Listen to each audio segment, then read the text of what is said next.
will introduce to you our student spotlight speaker.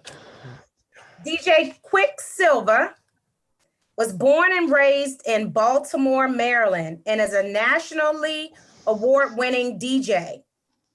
He was named the best East Coast DJ of the year at the Mix Show Power Summit. He's the personal DJ for NFL legend Ray Lewis. In 2013, Quick was called to DJ for President Barack Obama's second term inaugural ball. He currently has his own syndicated show, The Quicksilva Show, which I listen to and I'm excited about, weekdays from 3 to 7. He is the owner of Baltimore's premier nightclub, Club Downtown Bmore, and recently opened his own DJ school located in Woodlawn, Maryland. When he's not working, Quick enjoys spending time with his wife and 2 beautiful children, working out, doing motivational speaking, and giving back to the community. So without further ado, I will introduce to you Quicksilva. Good morning, everybody. And that was absolutely amazing. I'm sorry the audio was going in and out. I'm actually away on vacation right now. My wife's birthday is today. Birthday to your wife. Happy birthday to her. Happy birthday. Happy birthday. Even on birthday, something like this is very important to me because I love being able to talk to people and just tell my story. And of course, we can take any questions you need, but just kind of give a little bit of motivation. First and foremost, my name is Quicksilva for anybody who might not know. Thank y'all so much for having me today. I always start by saying I'm a husband and a dad first before businessman. A lot of times when people introduce me, they talk about my businesses and my accolades, but I always say one of the most important things in my life is family. So I always say, being a proud husband and a proud dad to me outweighs all the awards and accolades I've accumulated over the years. But if I give you a little backstory on myself, and then I'll go into just a vitamin. I do my radio show, of course, every day, 3 until 7. My show is syndicated, so it's heard all over the world, from Baltimore to DC to Philly to Ohio, and a lot of other markets. But I'm originally born and raised in East Baltimore. By the age of 10, my vision was to be a football player, believe it or not. I know y'all probably can't tell because I'm a little small, but the football dream didn't happen. But at the age of 10, I lost my mom to cancer. And that really changed my life because I was definitely a mama's boy. So at the age of 10, I decided I wanted to become a DJ. And for Christmas, I asked my dad for a set of turntables. And that's all I got for Christmas was a set of turntables. And at the age of 10, up until now, every single day of my life, I've been DJing. Unfortunately, living in East Baltimore, doing the wrong things, getting caught up in the wrong crowd at the age of 13, I got shot. And when I got shot, I was paralyzed for about 6 months. I was in the hospital almost a year. And the doctor told me I would never walk again. So that kind of killed my dream of becoming this football player that I wanted to become. But by the grace of God, if anybody has seen me over the years, of course, I am walking freely now. So I'm glad that the devil didn't win in that battle because, if the devil would have won, I would have either been dead or paralyzed for the rest of my life. But even when I got the feeling back in my legs and I started walking again, I still kept pursuing DJing. I always said DJ could be this avenue to get me out of East Baltimore, to get me out of the hood where I'm born and raised at. And my dad just kept pushing me and pushing me and pushing me. Even after losing my mom and really going through a depression, I felt like music would be the outlet to just make me have a better life in some way or aspect of my life. Unfortunately, right when I graduated high school at the age of 18, my dad passed away. So now let's recap. I'm an 18-year-old black male from East Baltimore, no mom, no dad, been shot. And right now, if you look at the stats, a person like that is supposed to either end up dead or in jail or strung out on drugs or something because they have no fallback plan. They have no mom, they have no dad. I didn't even go to college because I was so down about my dad passing away at 18. But I never gave up. I never gave up. I always try to use my motivation by things that I go through in my life. And one of my favorite vitamins I actually posted on my Twitter yesterday was never let your past dictate your outcome. Never let your past dictate your outcome. I'm a walking testimony that you literally can go through everything bad, but still make it. A lot of times I feel like a lot of people, we use the excuses that life gives us to make us go left. So the reason why we turn out bad is because my mom or my dad wasn't in my life. The reason why we turn out bad is because where we're from. Or the reason why we turn out bad is because I didn't have anything growing up. But I always say, never let your past dictate your outcome. More importantly, never let what you've been through make you feel like you're not going to still become amazing, as long as you put in what I call hard work, dedication, but most importantly, consistency. You have to be consistent at anything in life. And here's a fact. If you're consistent at anything in life, you become great at it. So I just kept on pushing, because I always say, I know my mom and dad was looking down on me, so I didn't want to let them down. And then fast forward, I get married. I become a dad of two amazing kids, Antonio and Ashton. And now it's kind of come full circle, because now I can be that dad and that husband that I believe my mom and dad always wanted me to be. And still on certain days, it still kind of gets me down, because I wish my mom and dad could be here to see how successful I become. I wish they could see that the guy who had everything stacked against him became one of the biggest DJs in the country, one of the most successful DJs in the country, one of the most successful businessmen in the country. And I always say, that's a testimony that if you don't give up, you can make it. That's one thing I want to stress to anybody that's watching right now. I can't see everybody that's on the Zoom. I can see it's a lot of people. But one thing I can promise you is that if you don't give up, you will make it. Most people only give up because they quit. And I always say, the one thing is that you can always rebound from anything. A lot of us go through things, and there's probably somebody right this second that's going through something in your life. You're going through something in your life, and right now you're probably asking the world, why me? Why me? And I always say, why not you? It's teaching you something. It's teaching you something. I don't know what it's teaching you, but it's teaching you something. And as long as you keep pushing forward, you will make it. A proven fact is that most people become frustrated in life. And when you become frustrated in anything, normally you quit, right? I encourage people, when you become frustrated, use that as motivation to keep going. Like, if you really believe in yourself, if you really believe in your dreams, anything is possible. And I know that sounds cliche, but it's real. You're looking at a guy who came from absolutely nothing. And when I say nothing, I mean no money, no mom, no dad, no college degree, no nothing. I had literally nothing, but I still became highly successful. And I'm not just talking money. I'm talking, I became highly successful as a black man who this system was designed not to be for. I became highly successful as a husband and a dad, where a lot of people, they say, the black man is not in the household. That's not true. I'm in the household. I'm not a baby daddy. I'm a dad. I don't even have any outside kids. It's just me, my wife, and my two kids. So I say all this to say that anybody can come from any circumstance and still make it, as long as you don't quit. And then we have to stop putting these unrealistic time frames on ourselves. What happens is people, we have this dream, we have this vision. And this is how life works. It starts with a dream or a vision. That's the beginning phase. And then we have an ending phase. The ending phase is when I become successful. Unfortunately, there's a middle phase in life. And there's a middle phase in life where 99.9% people quit, because the middle phase is when you have this idea for a business. The beginning phase is when you have this idea for a business, or this idea of your life, or how you want your life to turn out. And then in the middle, everything that can go wrong will go wrong. If there's any business owners on here, they'll tell you in the first year of all businesses, 99% of them failed. You know why? Because everything you think can go wrong is going to go wrong. Even in marriages, if you look at the stats, they said 60% of people become divorced in the first year. You know why? Because everything that can go wrong will go wrong. That's life. That's the middle phase. So I tell people, when that middle phase happens, where everything is going wrong, where everything that you planned on is not going right, where everybody you thought would support you, they're not supporting you. Now, at that point, you use that as motivation to get over that middle hump. Everybody on here today is going to go through something. I hate to give you bad news, but everybody's going to go through something in your life. When you're going through something in your life, keep going. Keep going. When the days and the naysayers and the haters and the doubters are talking about you and doubting you, keep going. Keep pushing. I always say, if somebody's not talking about you, you're not doing enough. Seriously, if you have if anybody on here right now has no haters, no doubters, no naysayers, that's because you're not doing enough.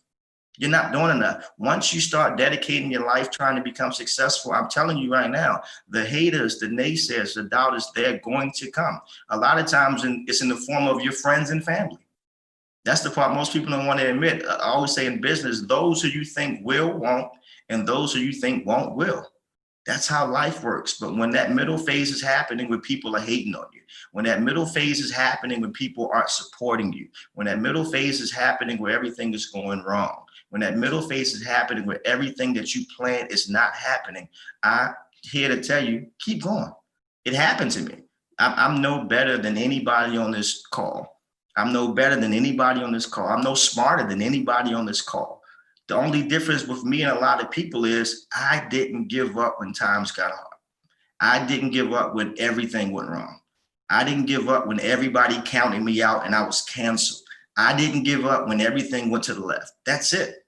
That's literally it. That's literally the only thing that I can tell people is that when they say, what's this genius thing that Quicksilva did to become this world-renowned DJ? I say nothing. I just didn't quit. When everybody else became frustrated, I did, and I just kept on using it as motivation. When everybody else started quitting, I kept going. When everybody else started saying this is not for me, I kept going. And one thing that I said about the unrealistic time frame is that everything won't work for everybody. So what works for Quicksilva might not work for Dr. B or who else is on this call. Whatever works for me or my time frame might not be your time frame. So that's what happens right now. We live in this social media generation where everybody is comparing themselves every day. Some of us wake up and we get on our phones and instantly, because of something we saw on Instagram, we're having a bad day. If you're realizing that social media is doing that to you mentally, sometimes you have to tap out and get off of it. You have to get off of it. And a lot of us, we have all these insecurities and all this doubt in our life because we're comparing ourselves to someone else's highlight reel. We know that Instagram is not what you're supposed to be all the time. So just because you're comparing yourself, and what happens is now you have this unrealistic time frame because you have an idea of when you want your life to become successful, or you have this idea of when you want people to support you, whatever it is. So now you log on to social media, and if you're not getting it in that time frame, you feel like, damn, why me? Or you'll see me do something and I make it in a year and it took you 5 years and you feel like it's not my time. No, everybody's success happens differently. Everybody's success happens differently. And if you keep on comparing your timeline to Quicksilva's timeline, you're going to frustrate yourself. And one thing I said earlier is that most frustrated people quit. Most frustrated people quit. Don't quit. Stop comparing yourself. It might take you 10 years. If you want it bad enough, keep going. It might take me 6 months. If I want it bad enough, keep going. Like, that's one thing I want to really encourage everybody. We have to stop putting these unrealistic time frames on our life, saying that I have an idea and if it doesn't work in a year or 10 years, I'm going to give up. Nah, if you want it bad enough, it might take you 30 years. You're never too old and it's never too late. A lot of us say, I'm too old, it's too late, I missed my calling. No, you're telling yourself that. So mentally and physically, that's going to happen. We talk ourselves out of so many things because we are comparing ourselves to others, or we'll say to somebody else, you know what, I'm too old, I missed my mark. You can be 50 years old and go back to college. You can be 60 years old and buy your first home. You can be 65 years old and get your first real paycheck, whatever the case may be. But if you're the person that's saying, I'm 30, I'm 40, I'm 50, and it's too late, it's not too late. It's not too late. So in closing, I just want to encourage anybody that whatever you're going through in your life right now, don't give up. Don't give up. Whatever you're going through in your life right now, please do not give up. And when you go through that middle phase of life, when everything is going wrong, don't give up. When you get into that point in your life, you feel like I'm 20 years old now, I'm 30 years old, I'm 40 years old, it's too late. Guess what? Don't give up. That's it. There's no secret. There's no magic wand. There's no magic thing out the sky unless you get the lottery, which is a 1 in a billion chance. You have to put in the hard work, dedication, and you have to be consistent. You have to be consistent. Some of y'all on here right now know for a fact you're not consistent. You do it when it's convenient. You do it when somebody reminds you to do it. That's not the person who becomes highly successful. The person who becomes highly successful, they live, breathe, and sleep something. They literally wake up every day and they live, breathe, and sleep it till they have no more energy or no more breath in their lungs, because that's all they want in life.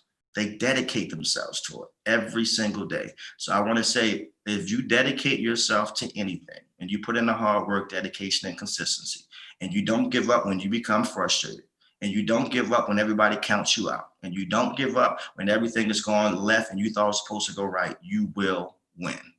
And thank y'all so much. I'm not sure if anybody, I can't see if anybody has any questions. I would love to entertain anything so I can kind of elaborate more, but thank y'all. Quick, thank you so very much for that. Appreciate you, Quick. Appreciate you big time. Yeah, thank you. The chat is going like crazy. I can't see it. So much. Yep. So what I've asked the students to do is click the participants button that's at the bottom of your screen, and then do raise hand feature. If you have a question that you would like Quick to answer. I see we have one. So Maurice, go ahead and you go unmute yourself and then ask your question. No problem.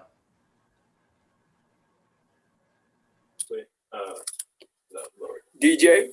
Yes, sir. Hi, good morning to you. Good morning. I'm also Baltimorean as well. So did you say, what high school did you graduate from? City. I went to City Knights.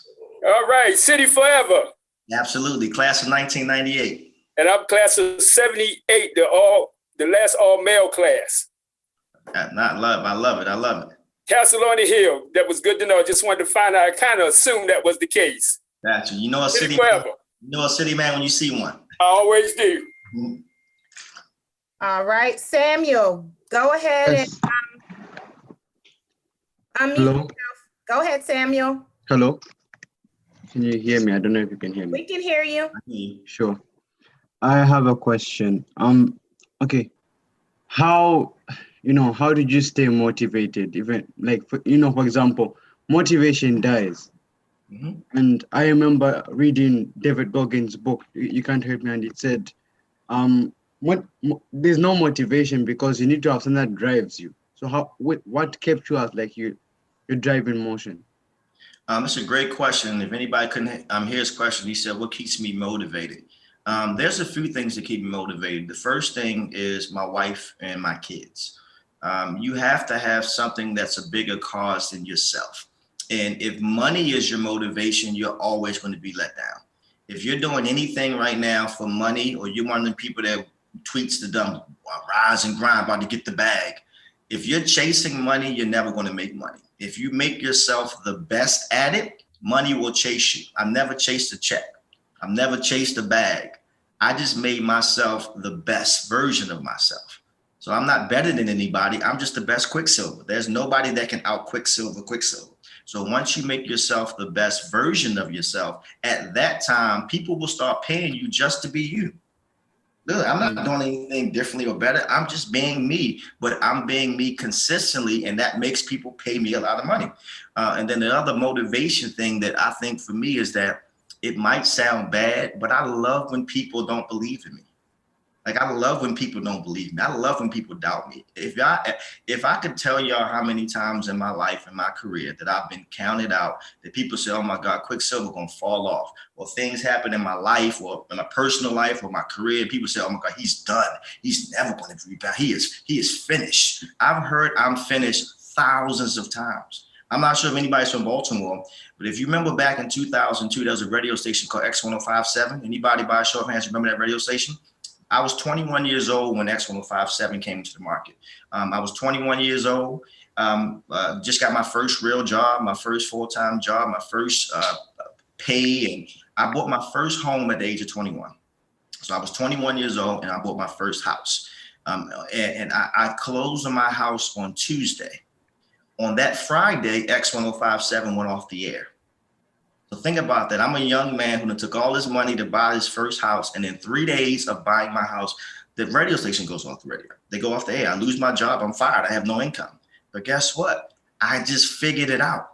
I said, you know what? I'm not going to let life keep winning. Every time something good happens in my life, something bad happens, but I keep going. And my motivation is when I feel like somebody's saying he's done. I remember people saying, oh my God, Quick, that was his break.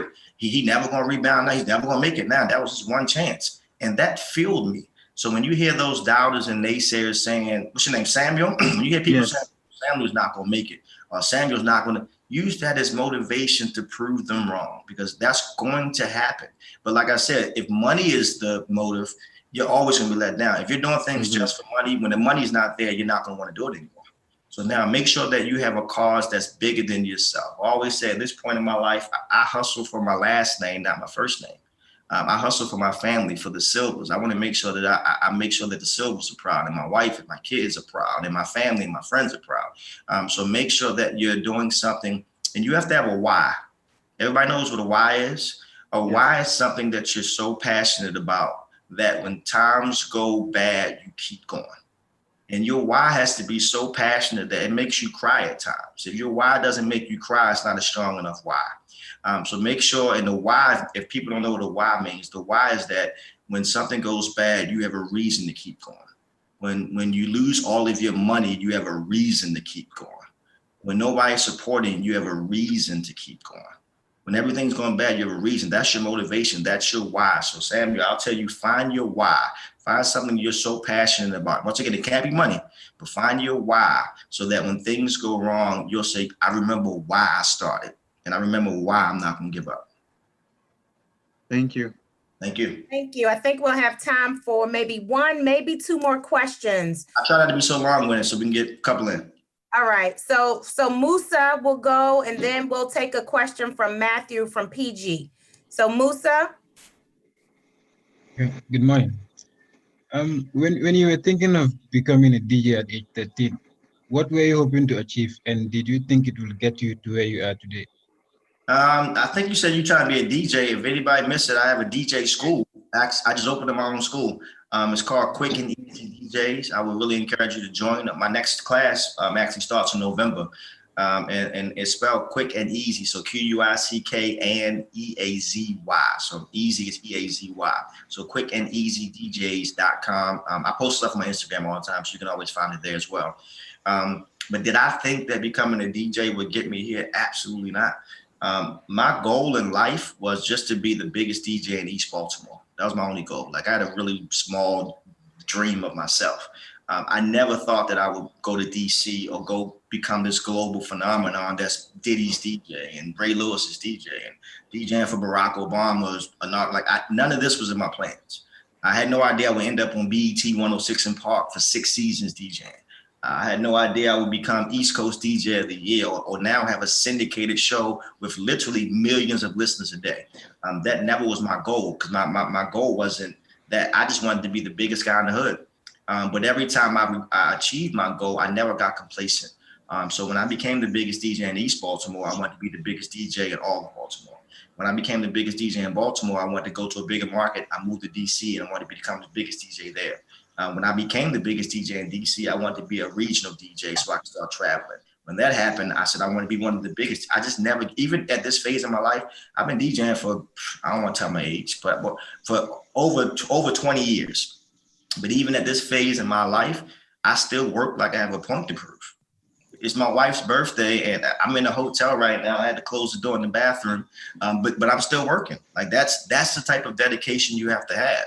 With a lot of people, they take off. They take off when it's convenient. They take off when it's Christmas. I make sure I put in the hard work, dedication, and consistency, even on days where most people won't. And that's what separates me from a lot of people. That's what separates the goods from the greats. They put in the work when most people say, I'm not going to do it today. Thank you. Mm-hmm. Thank you, Quick. And then the last student. How you doing today, Quicksilva? How you doing? I have a really personal question. I'm not sure if you want to answer it, but absolutely, nothing's off limits. Gotcha. When you was chasing your dream, what made you take a break from your dream and look at your wife and this is the girl I want to marry. This is the girl I see myself being with. You see what I'm saying? That's a phenomenal question. I can't see you, but like that was one of the best questions I think I've been asked in my career. And his question was, and my wife is waking up. She's probably listening right now. But his question was, what made me pick my wife to be my wife, right? What made me know she was the one? Right. I've been asked something similar to that, but what made me realize that my wife was the one was when everything goes bad. You ever heard the term, when everything goes bad, everybody leaves you? Yeah. So when you got a lot of money, everybody's around. When you're the guy with the bag, everybody loves you. All the friends want to be around you. You paying for everything. Everybody want to be around you, right? That's how life works. And once you become successful, you become the person that everybody wants to be around. So back in 2002, I met my wife years ago. And her birthday is right now, October 23rd. And I remember when I was at a real low in my life. So like I said, I lost my mom at 10, I lost my dad at 18. And I went through so much other stuff that we don't have time to talk about, right? So in 2000, when I lost my job. So I literally spent all my money to buy this house, because I remember a person telling me, whenever you become successful, buy a house, because it's an investment, right? You can always have something to fall back on. In 2002, I was the biggest DJ in Baltimore. I had Hammer Jacks on Sunday. I was making thousands of dollars a night. Everybody was around me. Had this nice house in Owens Mills. I was the guy. And I'm young, I'm 21, going 22 years old. So imagine a 22-year-old with this type of life. So everybody's around me. I got everything you can think of, right? And I meet my wife, and my wife we're hanging out, and everything's honky-dory, everything's great.